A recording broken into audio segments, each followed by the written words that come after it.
जी, राजेश ठाकर जी, आपके पास आता हूँ। आज पहली बार मोदी जी का भी ट्वीट आ गया।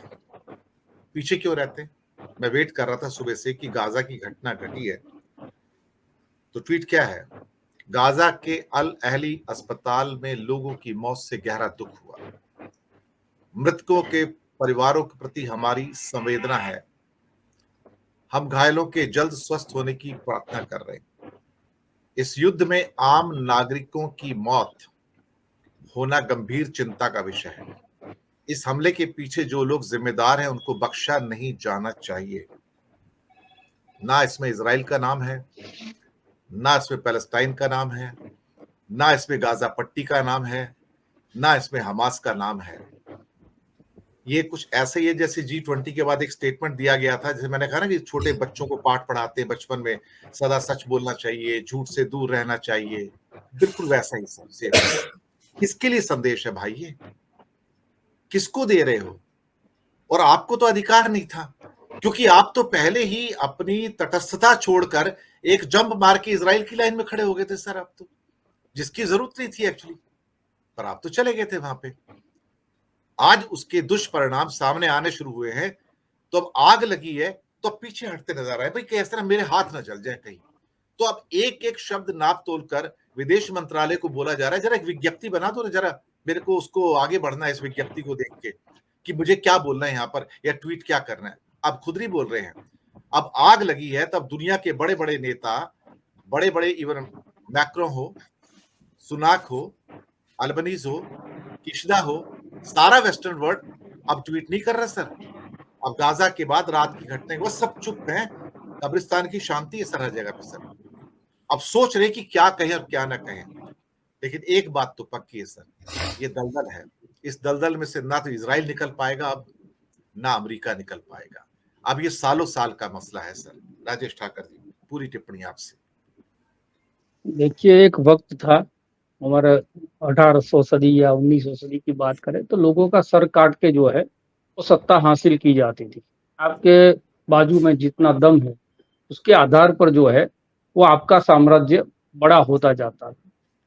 लेकिन सदियां जाने के बाद आज एक ऐसी स्थिति आई है जिस स्थिति के अंदर हम एक सभ्य समाज की और एक सभ्य सरकार की, क्योंकि सिर्फ समाज का सभ्य होना या समाज का संयमित होना ही जरूरी नहीं है, उस पर जो शासन करने वाले लोग हैं उनकी मानसिकता किस प्रकार से होती है उस पर जो है समाज रिएक्ट करता है।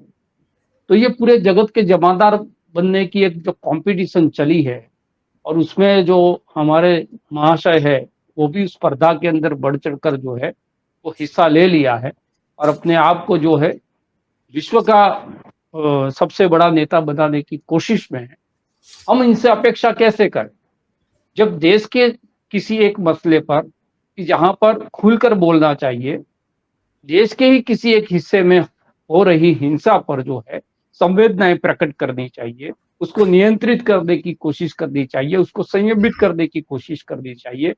ये करने में भी जो व्यक्ति असफल रहा है उससे हम कैसे अपेक्षा कर ले कि ये इस मुद्दे पर बहुत स्पष्ट रूप से कोई बात कह देंगे। तो पहले से मैं बोल रहा हूं कि इनका विदेश नीति में बहुत ढुलमुल रवैया रहा है, कभी रशिया के तरफ, कभी अमेरिका के तरफ। अमेरिका के साथ जो है जिस प्रकार से वो पहले प्रधानमंत्री बनने से पहले जब उनको वीजा नहीं दिया गया था तो किस प्रकार की जो है वाणी वो बोलते थे, ओबामा के लिए किस प्रकार की आलोचना वो करते थे, और उसके बाद कैसे उन्होंने स्टैंड बदला था और कहा था कि मेरे तू तड़ाक के संबंध है ओबामा के साथ। अब हमको पता नहीं चलता कि अंग्रेजी में तू तड़ाक कैसे होती होगी, लेकिन वो अपना स्टैंड जो है वो समय के हिसाब से बदलते हैं। इजराइल के पक्ष में स्टेटमेंट इसलिए दिया गया कि जो हमारी भारतीय राजनीति है वो भारतीय राजनीति इसको यहूदी और मुसलमानों के बीच के जंग के रूप में देखती है। तो उसमें उनको वो आसान रहता है कि अगर वो इजराइल के पक्ष में रहेंगे तो वो मुस्लिम विरोधी दिखेंगे, और उसी राजनीति के चलते जो है वो एक बात ऐसी कह देते हैं और फिर जो है इस प्रकार की घटना हो जाती है, जो घटना एक तो वॉर के जो रूल्स है उसके भी खिलाफ है, और दुनिया जो है वो दुनिया ने हमने देखा है कि हमारे गुजराती के अंदर एक कहावत है कि जो आदमी कपड़ा उतार के ही राजनीति करता है तो उससे कोई क्या कहेगा। तो जिस प्रकार से अमेरिका जो है वो हर चीज में अपना इंटरेस्ट लेके पूरी दुनिया की राजनीति में अपना जो सैन्य है उसका इस्तेमाल करा के किस प्रकार से एक परोक्ष रूप से जो है वो शासन व्यवस्था में नियंत्रण करने की आदि है, वो हमने देखा है। और उसी के चलते आज जो है वो कर रहे हैं। इतना बड़ा आर्थिक संकट में होने के बाद भी, इतने युद्ध में उन्होंने बहुत पैसे फूंक दिए हैं अमेरिका के, उसके बावजूद भी ये लोग जो है वो वही चीज कर रहे हैं। और उससे हो क्या रहा है, आज ये चीज हुई उससे जितने भी मुस्लिम कंट्रीज थे उसके अंदर एक बहुत बड़ा रिएक्शन आया। यूरोपियन कंट्री जो है वो अब इजराइल के पक्ष में खुलकर नहीं बोल रही।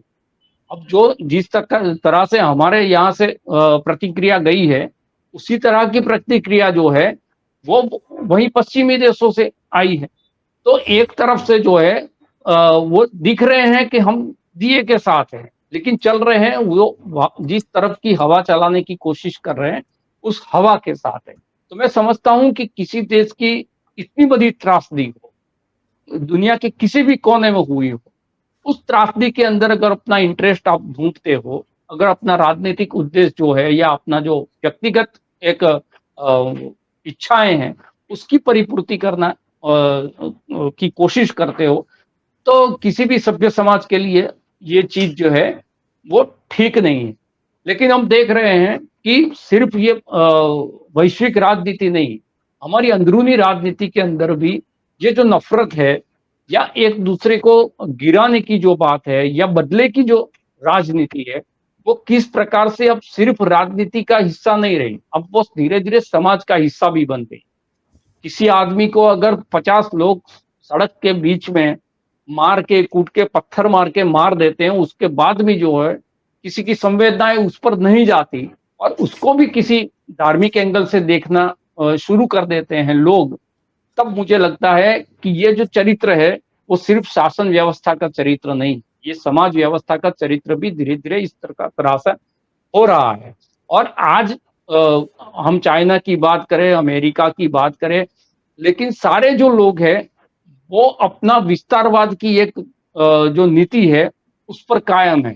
तो युद्धखोर जो मानसिकता हम कहते हैं, इस प्रकार की मानसिकता के शासक जो है वो अभी इस छोटे छोटे देश जो है जिनको वो अपना एक हथियार बना रहे हैं।